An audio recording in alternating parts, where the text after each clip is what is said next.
ओम ब्रह्म सत्यम सर्वभाव।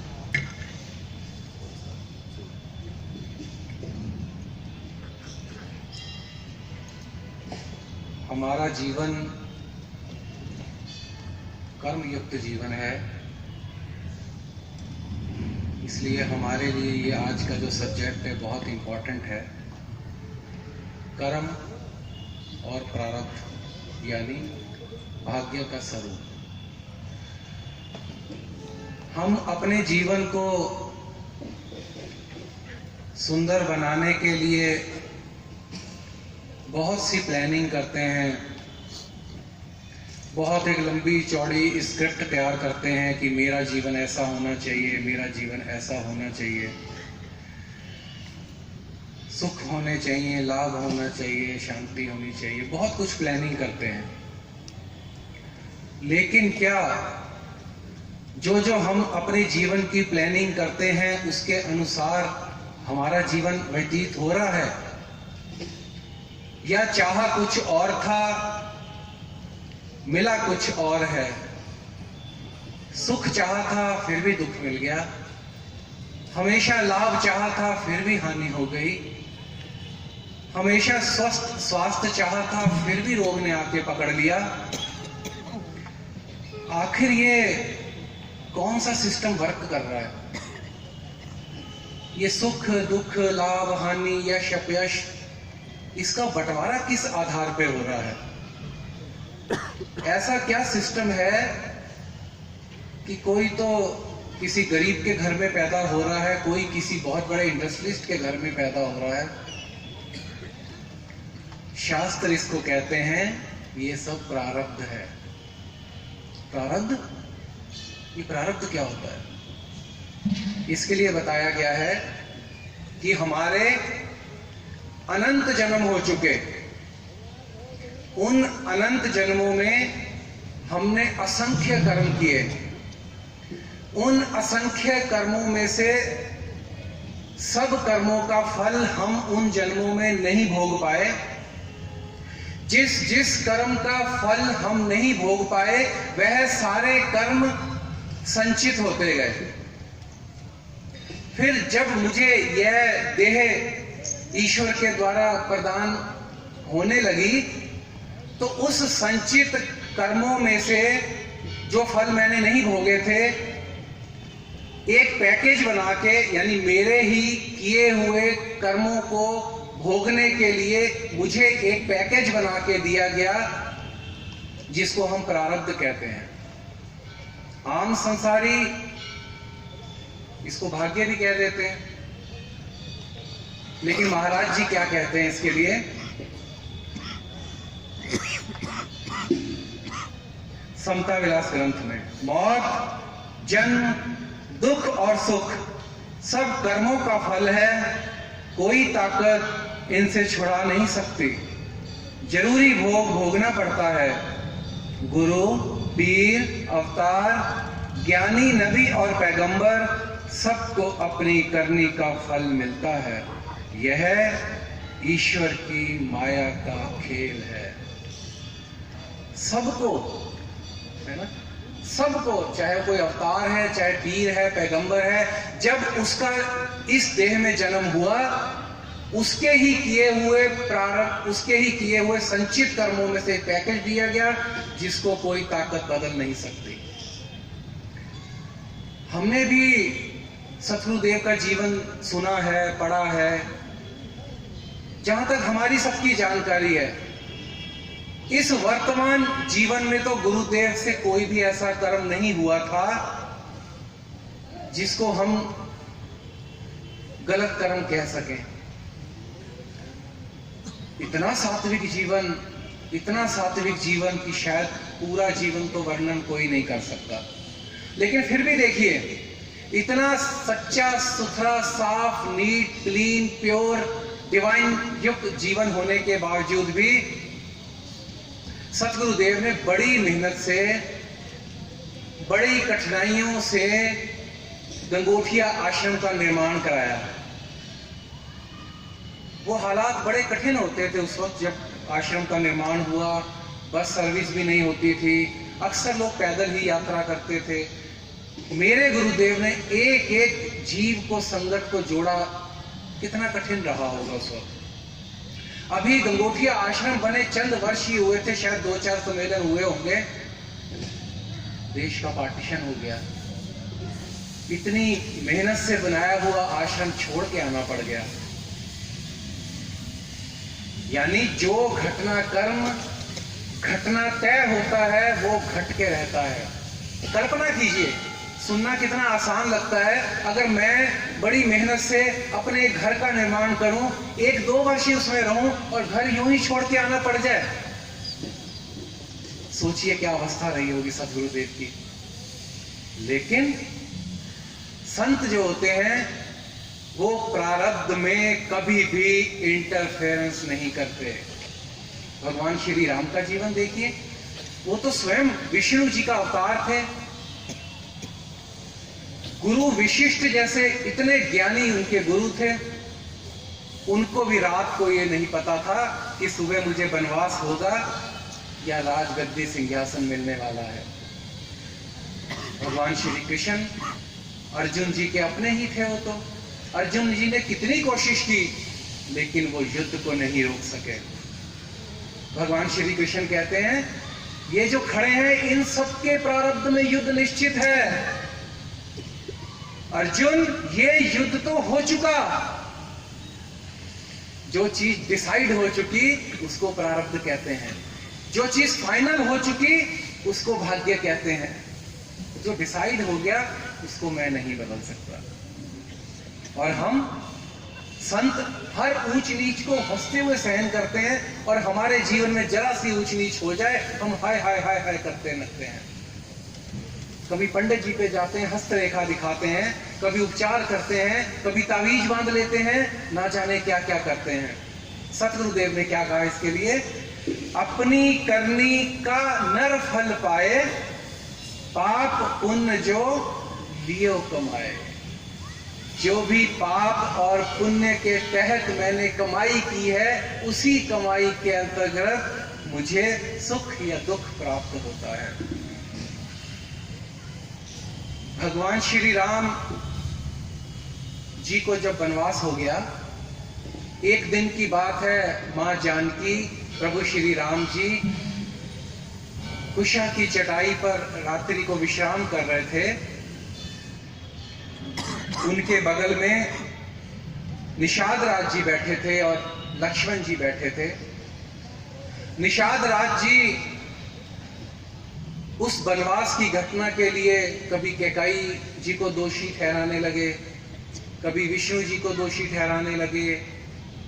वास्तव में हम भी ऐसे ही है ना, अपने मन की परिस्थितियों के अनुसार मेरे किए हुए कर्मों के फल जो मुझे प्राप्त होते हैं उसके लिए मैं इन सबको दोषी ठहराता रहता हूं। जब वो काफी इस प्रकार की चर्चा करने लगे तो लक्ष्मण जी ने उनको समझाया और कहा, समझाते हुए निषाद राज जी को, काहू ना को सुख दुख कर दाता, निज कृत कर्म भोग सब उठाता। ये जो कुछ भी हो रहा है इस संसार में कोई भी सक्षम नहीं है कि मुझे दुख दे सके, कोई भी सक्षम नहीं है कि मुझे सुख दे सके। जो भी दुख सुख प्रेमियों, हमारे दुख का सबसे बड़ा कारण यह है कि हम इस शब्द को नहीं समझते। इसने कर दिया, इसने कर दिया, उसने कर दिया। अगर मुझे ऐसी पत्नी मिल जाती, मुझे ऐसा पति मिल जाता तो मेरा जीवन ऐसा होता। ना ना ना ना ना, जो बो के आया हूं वही इन सब के द्वारा मुझे प्राप्त हो रहा है। कह रहे, काहू न को सुख दुख कर दाता, निज कृत कर्म भोग सब उठाता। अगर मैं कर्म और प्रारब्ध के चक्कर को ठीक से समझ गया तो आज के बाद अगर मेरे जीवन में कुछ ऊंच या नीच हो तो मुझे उंगली यहां यहां यहां नहीं रखनी। मेरे बच्चे ऐसे, मेरे माता पिता ऐसे, मेरी पत्नी ऐसे, मेरा पति ऐसा, नो नो नो नो। इस सब कर्मों के द्वारा जो मुझे प्राप्त मिला है, क्योंकि इसका जिम्मेवार मैं हूं, रिस्पॉन्सिबल मैं था पिछले कई जन्मों में। इसलिए अगर इन सब को चेंज करना है तो मुझे किसी पंडित जी के पास जाने की जरूरत नहीं है, मुझे अपने पास आना है। रिस्पॉन्सिबल मैं हूं, चेंज भी मुझे ही करना है। हम दिन भर जो भी कर्म करते हैं उसमें कुछ कर्म होते हैं, कुछ प्रारब्ध होता है। देखते हैं हमारे जीवन में होने वाले हर घटना में कर्म का पार्ट कौन सा है और प्रारब्ध का पार्ट कौन कौन सा है। कर्म यानी जो कुछ मैं कर रहा हूं, कर्म यानी जो कुछ मेरे यहां से एनर्जी जा रही है, भाग्य यानी जो कुछ मेरी तरफ आ रहा है, कर्म यानी मैंने अपने बेटे की सुंदर तरीके से परवरिश की, भाग्य हो सकता है वो मेरी सेवा करे, हो सकता है मेरी सेवा ना करे। कर्म मैं दुकान गया, दुकान खोली, ड्यूटी निभाई, भाग्य ग्राहक आया या नहीं आया। सेवा की ये कर्म है, सत्संग किया ये कर्म है, ये सब रिश्ते मेरा भाग्य, इन सबका मेरे लिए व्यवहार ये मेरा भाग्य। जो कुछ भी आ रहा है वो मेरा भाग्य है, जो कुछ भी मेरे द्वारा जा रहा है वो मेरा कर्म है।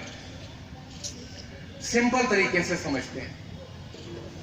मैंने एक बॉल फेंकी वो मेरा कर्म, वहां से बॉल आई वो मेरा भाग्य।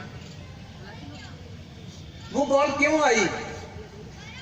मैंने एक बॉल फेंकी, सामने दीवार थी, दीवार पे वो हिट हुई, हिट होके रिबाउंड हुई, रिबाउंड होके मेरी तरफ आई।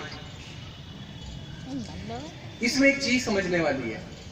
हम कहते हैं ना ये तो बड़े बुरे कर्म करता है, ऐश मार रहा है, ये तो बड़े अच्छे कर्म करता है, दुख पा रहा है। इसमें एक लॉजिक छिपा है। मैंने बॉल यहां से फेंकी, वो बॉल 1 घंटे में भी वापस आ सकती है, वो बॉल 100 घंटों में भी वापस आ सकती है, वो बॉल 100 वर्षों में भी वापस आ सकती है। जो भी बॉल वापस आ रही है, जो भी आप सबका व्यवहार वापस आ रहा है, वो मेरे द्वारा यहां से गया था इसीलिए आ रहा है। बिना यहां से गए कुछ भी वहां से आता नहीं है। हुआ क्या? मैंने एक बॉल फेंकी, 100 वर्ष बीत गए, मेरी देह बदल गई, मैं अगली योनि में चला गया। अब मेरी तरफ ब्लैक बॉल आ रही है और मैं समझता हूं ये सब दोषी। ऐसा नहीं है। माना मैंने इन प्रेमी जी से 10,000 रुपए उधार लिए, ठीक है, और ये प्रेमी जी मुझे 1 हफ्ते बाद मिले तो कहते हैं प्रेमी जी मेरे 10,000 वापस दो। अब मैं इनसे कहूं जी उस दिन तो मैंने कोई और ड्रेस पहनी थी, आज मैंने कोई और ड्रेस पहनी है, क्या मुझे इनको पैसे देने चाहिए नहीं देने चाहिए? Very simple. भाई इस ड्रेस का उस 10,000 से क्या ताल्लुक? मुझे 10,000 वापस देने चाहिए। अगर मैंने 10,000 वापस किए तो उस कर्म का हिसाब फिनिश। अगर मैंने वो 10,000 वापस नहीं किए, 50-100 साल बाद इनकी भी देह शांत हो गई, मेरी भी देह शांत हो गई। अब मैं एक दिन सुबह 7:30 बजे कार लेके अपने घर से निकला, रास्ते में किसी की कार से मेरे से एक्सीडेंट हो गया, उसने मुझसे 10,000 रुपए ले लिए और चला गया। वो कौन था? ये प्रेमी थे। अब मैं बाद में सोचता हूं, अरे मैं तो रोज 8 बजे जाता था, आज 7:30 क्यों गया? मैं तो इस गली से जाता था, आज इस गली से क्यों गया? ये जो कर्मों का लेन देन है ना, बड़ा एक्यूरेट होता है। हम किसी की अपॉइंटमेंट फिक्स करके भी जाए ना, उतनी एक्यूरेसी वहां पे भी नहीं होती जितनी कर्म फल भोगने में एक्यूरेसी होती है। ये समझना है। वास्तव में डेथ और बर्थ नाम की मेरी कोई चीज ही नहीं है। मेरी लाइफ कंटिन्यू है, मेरा मन कंटिन्यू है, मेरा कर्म फल कंटिन्यू है, और इन सब चीजों को देखने वाला और हिसाब किताब करने वाला ईश्वर भी कंटिन्यू है। इसलिए मुझे इस लॉजिक को समझना है। ये सब प्रारब्ध चक्कर है। अगर हम समझ गए कि भाई ये सब कुछ प्रारब्ध है, इसको मैं नहीं बदल सकता, इंपॉर्टेंट इज दिस कि अब मैं क्या करूं। अगर मेरे साथ कोई बुरा करे तो मुझे उसका जवाब बुराई से नहीं देना, क्योंकि आज वो मेरे साथ जो बुरा कर रहा है, पीछे मैं उसके साथ बुरा करके आया हूं। आज अगर कोई मुझको तंग कर रहा है, आज अगर मेरी पत्नी या मेरा पति मुझे तंग कर रहा है, तो मैं उसको पहले तंग करके आया हूं।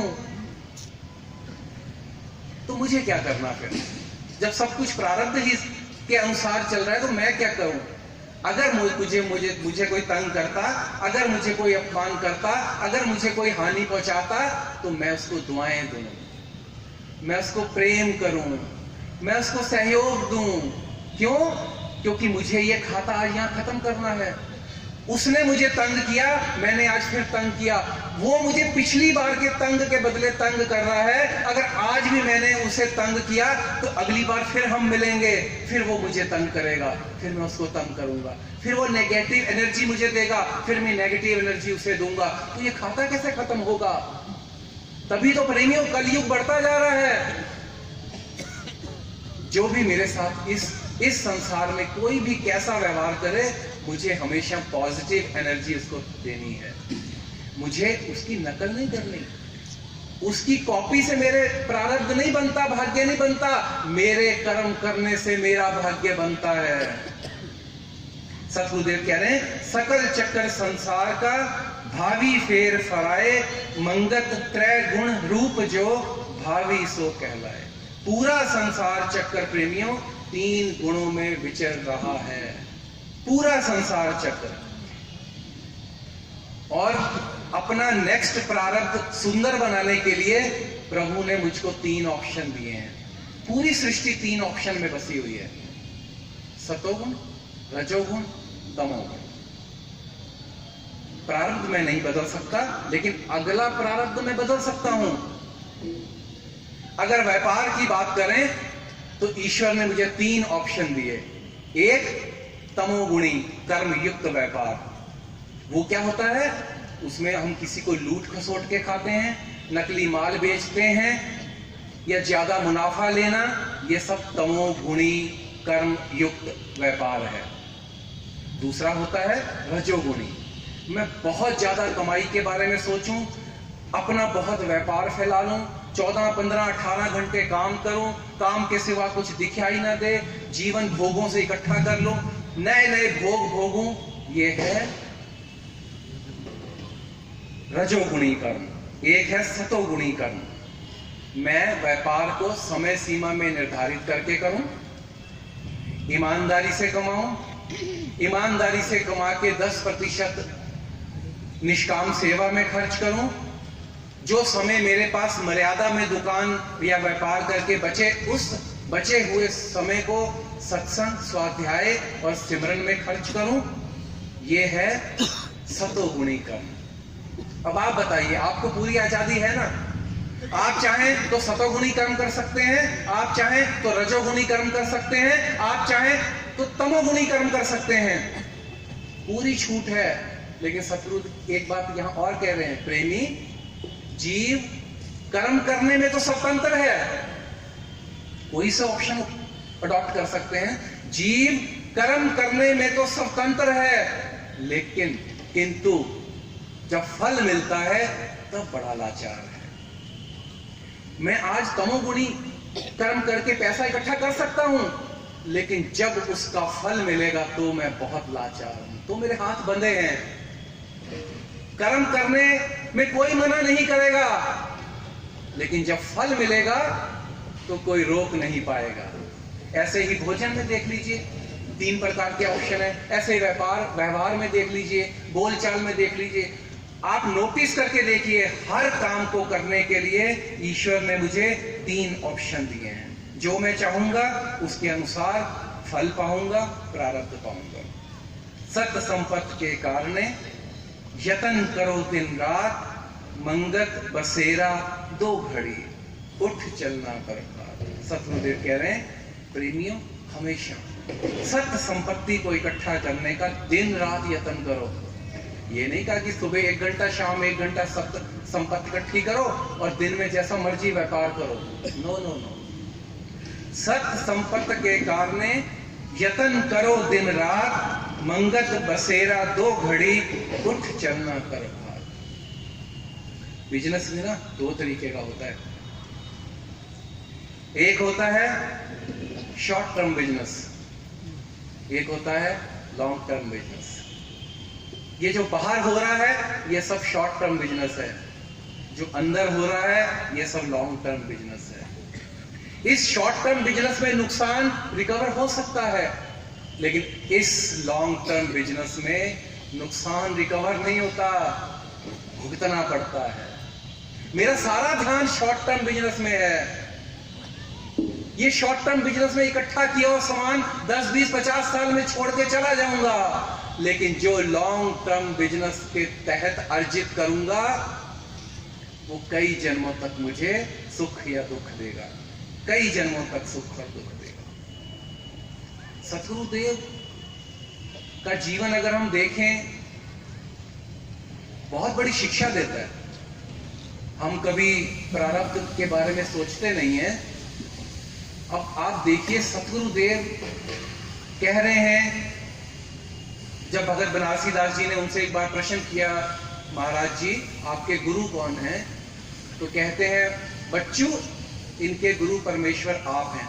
तो उसी प्रश्न के उत्तर में उन्होंने कहा कि इनको 3 वर्ष की अवस्था जब थी, आयु थी, तभी से सोची है, तभी से ईश्वर की जागृति है। क्या मैंने इस बात को कभी ध्यान से सुना, समझा?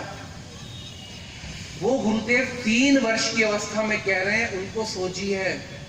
तब तक गुरुदेव ने कोई स्कूली शिक्षा अर्जित नहीं की थी, तब तक गुरुदेव को कोई संसारी शिक्षा का भी ज्ञान नहीं था।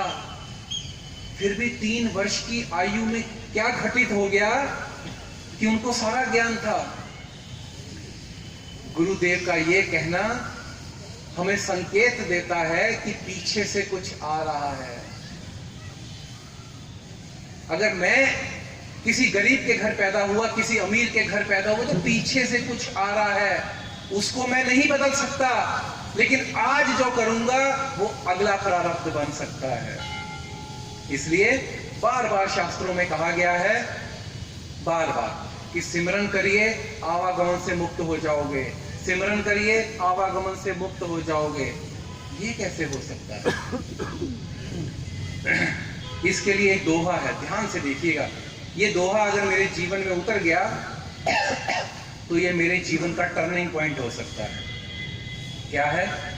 विरह अगन में जल गए, संचित क्रिया मान, प्रारब्ध कर्म पड़े भोगने, गावे वेद पुराण। इस दोहे में समझाया गया है कि अगर सिमरन कर करके, भक्ति कर करके हमारी ऐसी अवस्था आ जाएगी, क्या होगा? विरह अगन में जल गए। उस ईश्वर प्राप्ति पे जब अवस्था आएगी विरह की, उससे मेरे विरह अगन में जल गए संचित क्रियामान। जब मुझे ये देह प्राप्त हुई थी तो संचित कर्मों के पैकेज में से कुछ कर्म मुझे भोगने के लिए दे दिए गए थे। जो संचित कर्म मेरे बाकी थे, ईश्वर की भक्ति से वो जल जाएंगे। जो मैं आज वर्तमान कर्म कर रहा हूं, ईश्वर की भक्ति उस कर्मों को जला देगी। एक बार भी महामंत्र का किया हुआ जाप, ध्यान दीजिएगा, एक बार भी महामंत्र का किया हुआ जाप या तो मेरे संचित कर्म को नाश कर रहा होता है या मेरे क्रियामान कर्म को नाश कर रहा होता है। जैसे जैसे मेरा महामंत्र का जाप बढ़ता जाएगा, वैसे वैसे मेरे क्रियामान कर्म और संचित कर्म जो पेंडिंग पड़े हैं वो जलते जाएंगे। एक दिन ऐसा आ जाएगा प्रेमियों कि मेरे क्रियामान कर्म सब नाश हो जाएंगे, मेरे संचित कर्म जो फल देने को बाकी थे वो भी सब नाश हो जाएंगे। जब मेरे कर्म सब नाश हो गए, मेरे फल मिलना कोई बाकी नहीं रहा, तो जन्म किस बात का? मुझे जन्म इसीलिए मिलता कि पिछले कुछ कर्मों का फल मैंने नहीं भोगा था, उसको भोगने के लिए मैं आया। इसीलिए सारे शास्त्र कहते हैं ईश्वर की भक्ति करो, ईश्वर की भक्ति करो। आज आपको कह रहे हैं आप करोगे तो मुक्त हो जाओगे, आप नहीं करोगे तो आवागमन के चक्कर में फंसे रहोगे। कोई हाथ पकड़ के नहीं कहेगा। गुरुदेव आए, शास्त्रों में हमें सब समझा के चले गए, लेकिन मैं हूं कि मानता ही नहीं। जीवन बहुत कठिन, बहुत अमूल्य है। दोबारा फिर पता नहीं ये योनि प्राप्त हो ना हो, योनि प्राप्त हो भी जाए दोबारा फिर पता नहीं ऐसे गुरु मिले ना मिले। बड़े भाग्य से ऐसे गुरु प्राप्त होते हैं। सतगुरुदेव ने कहा कर्म जो किए हैं उनका फल जरूरी भोगना पड़ता है, मगर ईश्वर की उपासना से। देखिएगा, कर्म जो किए हैं उनका फल अवश्य भोगना पड़ता है, मगर ईश्वर की उपासना से। क्या? मगर ईश्वर की उपासना से उन कर्मों के फल की आसक्ति से मुक्त हो जाता है। कर्म नहीं रुकेंगे, कर्मों से मुक्त नहीं होगा, मगर उस कर्मों के फल की आसक्ति से मुक्त हो जाता है, यानी निर्द्वंद अवस्था को प्राप्त हो जाता है। यह स्थान असली खुशी का है। देखा है ना हमने, संतों के जीवन में बड़े उतार चढ़ाव आते हैं, वो दुखी क्यों नहीं होते? हम दुखी हो जाते हैं, वो दुखी नहीं होते, क्योंकि वो उन कर्मों के आसक्ति से मुक्त हो जाते हैं, यानी निर्द्वंद अवस्था को प्राप्त हो जाते हैं। यह स्थिति असली खुशी की है। एक संत हुए हैं श्यामाचरण लहरी जी, बंगाल के। उनके कई शिष्य थे। अक्सर शिष्यों के घरों में वो सत्संग करने के लिए जाया करते थे। एक दिन किसी शिष्य ने उनको आमंत्रित किया, उनके घर सत्संग करने के लिए जाना था। उनके एक पर शिष्य थे, जैसे हमारे सतगुरुदेव महात्मा मंगत राम जी के पर शिष्य थे भगत बनारसी दास जी, जो 16 वर्ष तक उनके साथ रहे। इन ग्रंथों को वो प्रकट महाराज जी करते थे, वो लिखते रहते थे। वास्तव में उनकी जो सेवा है प्रणाम युक्त है, उनका वर्णन नहीं कर सकते। तो ऐसे ही उन सतपुरुष श्री श्यामाचरण लहरी जी के शिष्य थे कृपाराम जी। एक दिन जब वो सत्संग के लिए किसी प्रेमी के घर जाने लगे तो अपने शिष्य से कहते हैं, कृपाराम रुई पट्टी रख लो। कृपाराम कहते हैं, महाराज जी हम सत्संग करने जा रहे हैं, रुई पट्टी का क्या काम? सतपुरुष कहते हैं, प्रेमी बहस मत करो, सत आज्ञा बोलो। प्रेमी का ठीक है, बेचारे ने रुई पट्टी रख ली। जिस प्रेमी के घर में सत्संग होना था, उस प्रेमी के घर में जैसे ही वो सतपुरुष एंटर हुए, उसमें आंगन था, आंगन के ऊपर एक लटकी हुई ईंट थी। जैसे ही वो अंदर एंटर हुए, ईंट गिरी, उनकी 2 उंगलियों को मिल पर लगी, उनकी उंगलियों से लहू निकलने लगा। तो क्या कहते हैं सतपुरुष, कृपाराम रुई पट्टी निकालो और इस उंगली पे बांधो। कृपाराम फिर कहता है, महाराज जी मेरे मन में एक शंका उत्पन्न हुई है, अगर आप आदेश करें तो मैं कुछ पूछूं? मैंने कहा बोलो प्रेमी। बोले, महाराज जी आपको पता था ईंट गिरेगी, आपको पता था आपकी उंगली से खून निकलेगा, आप चाहे तो इसको बदल भी सकते थे, रोक भी सकते थे। क्या कहते हैं देखिए सतगुरुदेव, काश ये बात मेरे जीवन में आ जाए तो कितना ही कष्ट आ जाए प्रेमियों, मैं दुखी नहीं होने वाला। क्या कहते हैं, ओ प्रेमी सूद समेत कौन चुकाता?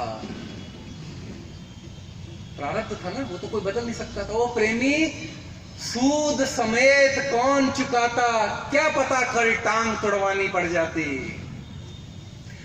कल्पना करके देखिए, ये बात छोटी नहीं है। अरे जिस सतपुरुष को ये पता है कि मैं उस घर में जा रहा हूं, वहां से ईंट गिरेगी, मेरी उंगली पे लगेगी, खून निकलेगा, मैं तो कहता हूं मेरे साथ ऐसा क्यों हो रहा? पंडित जी हाथ देख लो, कोई उपाय कर दो। वो कहता कृपा होगी, 10,000 दे जा, मैं कृपा होगी। क्या हो रहा है ये, क्या हो रहा है? पता था ईंट गिरेगी, पता था खून निकलेगा, फिर भी क्या कह रहे हैं, ओ प्रेमी सूद समेत कौन चुकाएगा, क्या पता कल टांग तुड़वानी पड़ जाती। कर्म फल प्रेमियों भोगना पड़ता ही है। कर्म का उद्गम कहां से होता है? कहते हैं thought is the seed of action.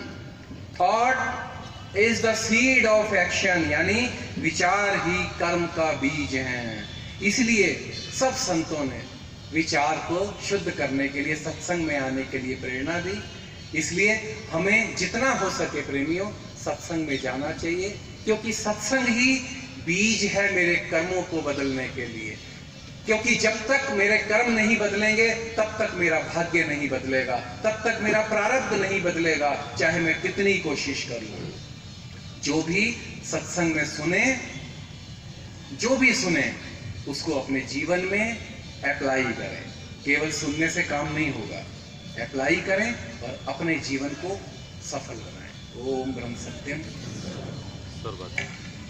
सर्वदा।